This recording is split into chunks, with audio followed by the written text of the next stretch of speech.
You're standing in Best Buy, looking at a wall of Samsung OLEDs, and the price tags don't make sense. A 48-inch OLED for $1,199, a 65-inch with glare-free technology for under $2,000, and the flagship, the one with the metal bezel that looks like it belongs in a museum, starting at $2,500. You blink. You check the tag again, because if you've been paying attention to OLED pricing over the last 5 years, those numbers feel wrong. They feel too low. And here's the thing, they're not a mistake. Samsung just dropped its entire 2026 OLED lineup, and the pricing strategy tells a very specific story. A story about a company that used to let LG own the OLED conversation and is now throwing real punches. 3 new models, the S85H, S90H, and S95H, covering everything from a compact 42-inch desk setup to an 83-inch living room centerpiece. And every single one of them came in at or below what we expected. But before you hand over your credit card, you need to know what you're actually getting. Because not all of these are created equal, some of the upgrades matter more than Samsung's marketing suggests. And at least one decision Samsung made this year is going to frustrate a very specific group of buyers. Let me break the whole thing down. Let's start where most people should start, the entry point. The Samsung S85H is the new budget OLED in the lineup, and Samsung made one very smart move here. They added a 48-inch size. That's new for 2026, and it starts at $1,199. For context, 2 years ago, getting a Samsung OLED under $1,300 meant buying a refurbished unit or waiting for a Black Friday miracle. Now it's just the regular price. The S85H comes in 5 sizes: 48-inch at $1,199, 55-inch at $1,499, 65-inch at $1,999, 77-inch at $2,799, and 83-inch at $4,499. Those are competitive numbers, not jaw-dropping, but competitive. The panel quality is solid OLED. You're getting true pixel-level black, decent color accuracy, and Samsung's NQ4AI Gen 3 processor handling upscaling duties. For most people watching Netflix in a dimly lit living room, this TV is going to look fantastic. But here's where the S85H shows its budget roots. No glare-free coating. That anti-reflective technology Samsung has been shouting about, it's reserved for the S90H and S95H. So if your living room has big windows or you watch a lot of TV during the day,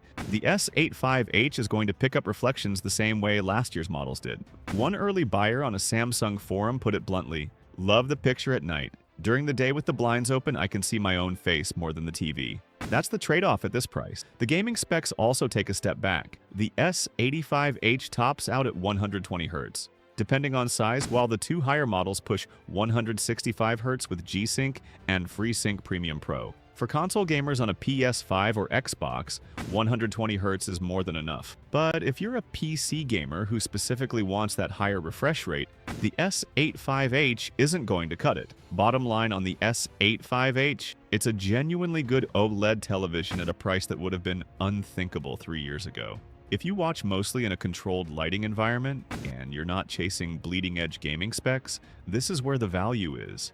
Now, the middle child. Now, the Samsung S90H is where things get interesting, and honestly, this is probably the model most people watching this video should be looking at. The S90H starts at $1,399 for a 42-inch. Yes, they still make the 42-inch, and it's become a quietly popular pick for gamers who want an OLED on their desk instead of a monitor. From there, it scales up. 48-inch at $1,599, 55-inch at $1,999, 65-inch at $2,699, 77-inch at $3,699, and 83-inch at $5,299. The big upgrade over the S85H is twofold. First, you get Samsung's glare-free technology. This is the anti-reflective matte-style coating that Samsung introduced on the S95F last year, and it genuinely changes the experience if you have a bright room. It's not just a marketing gimmick. The TV essentially kills reflections so you're not fighting your environment every time you sit down to watch. On second,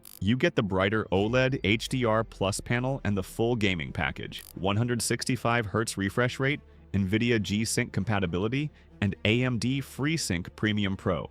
One Reddit user who upgraded from a 2023 Samsung OLED said, "The glare-free thing sounded like a gimmick until I put it in my sun-drenched apartment. It's the single biggest quality of life improvement I've gotten from a TV upgrade." And that tracks with what most reviewers have been saying. The anti-glare coating matters more in everyday use than a few hundred extra nits of peak brightness. Here's where it gets really compelling though. Compare the S90H pricing to the LG C6, which is its direct competitor. The LG C6 starts at $1,399 for 42 inches and tops out at $5,299 for 83 inches. Nearly identical pricing across the board. So the choice between these two really comes down to what matters to you. Samsung's glare-free coating and QD-OLED color saturation, or LG's Dolby Vision support, and slightly different smart TV platform. And that brings up the elephant in the room that Samsung still refuses to address: no Dolby Vision. Again. For the fourth year running, Samsung's entire TV lineup skips Dolby Vision in favor of HDR10+. If you're a serious home theater person with a 4K Blu-ray collection, many of those discs are mastered in Dolby Vision. Samsung will give you HDR10+ adaptive, and honestly, it looks good. But the stubborn refusal to support the format that most streaming services and disc releases favor is, at this point, a competitive weakness that Samsung just keeps choosing to live with. One frustrated Samsung owner on an AV forum summed it up: "I love everything about this TV except the one thing Samsung won't fix. It's like buying a luxury car that doesn't have cruise control because the manufacturer has a grudge against the company that invented it." Fair point. Now, H is the flagship, and it's where Samsung is clearly trying to make a statement. Pricing runs $2,499 for 55-inch, $3,399 for 65-inch, $4,499 for 77-inch, and $6,499 for 83 inches. That's premium territory, no question. But it's also essentially identical to what LG charges for the G6 at the 55-inch starting point. Samsung is no longer pricing themselves as the expensive alternative. They're pricing themselves as the direct competitor. The S95H is 35% brighter than last year's S95F, according to Samsung. Many independent testers are reporting peak brightness around 2,700 nits in a 10% window, which puts it in a dead heat with LG's G6 that claims up to 3,000 nits. In real-world viewing, that difference is going to be marginal. Both of these TVs are blindingly bright for an OLED. The design story is where Samsung is really swinging.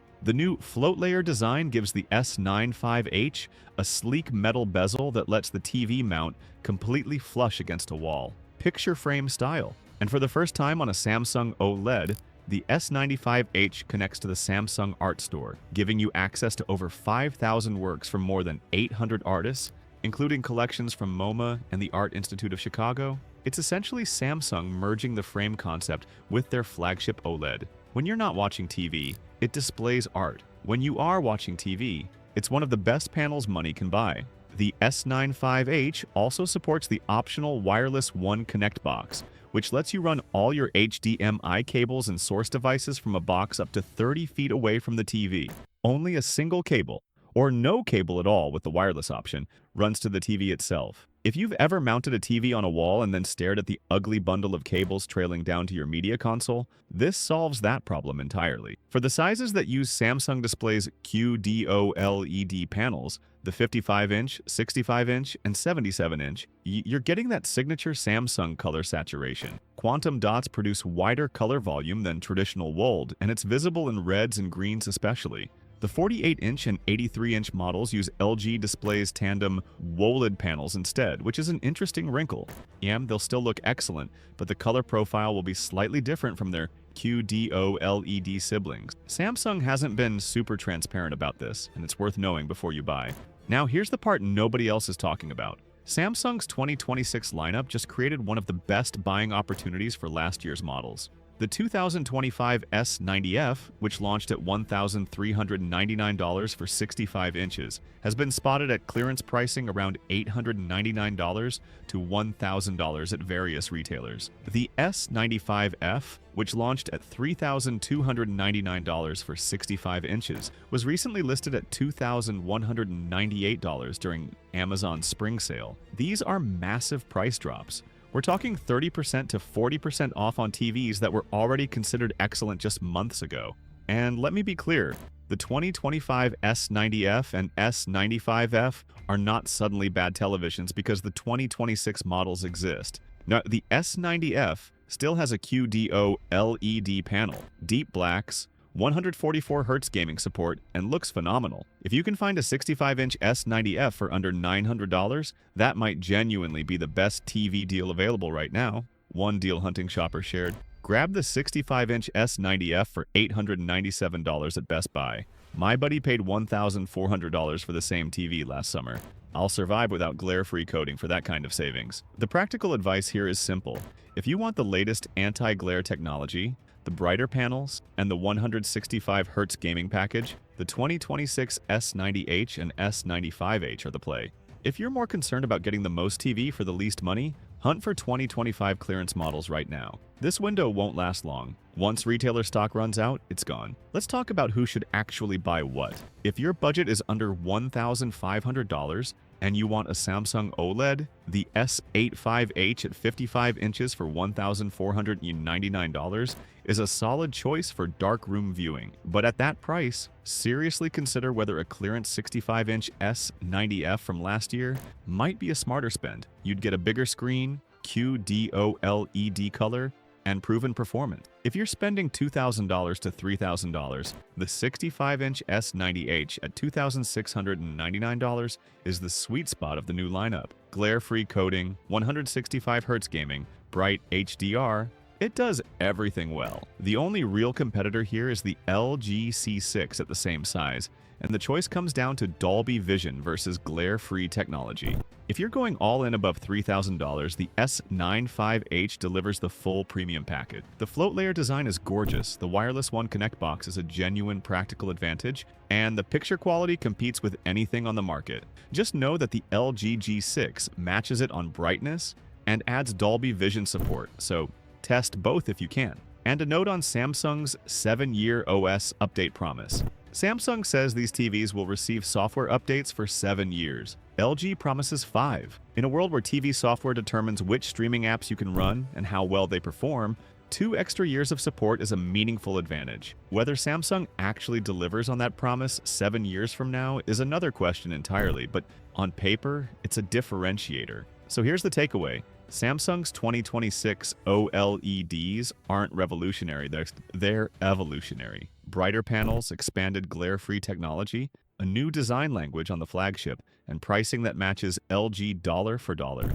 The real surprise isn't any single feature. It's that Samsung has finally stopped treating OLED like a premium experiment and started treating it like a full lineup product category, with a model at nearly every price point, from $1,199 to $6,499. The missing piece is still Dolby Vision, and until Samsung fixes that, there will always be a reason to look at LG, Sony, or others first. But if you can live with HDR10+, and most casual viewers absolutely can, Samsung is making it very hard to say no. Now I want to hear from you. Are you upgrading to one of the new 2026 models, or are you hunting for a clearance deal on last year's S90F or S95F? Drop your pick in the comments. And if you want honest breakdowns like this before you drop a paycheck on a TV, hit subscribe. I'll see you in the next one.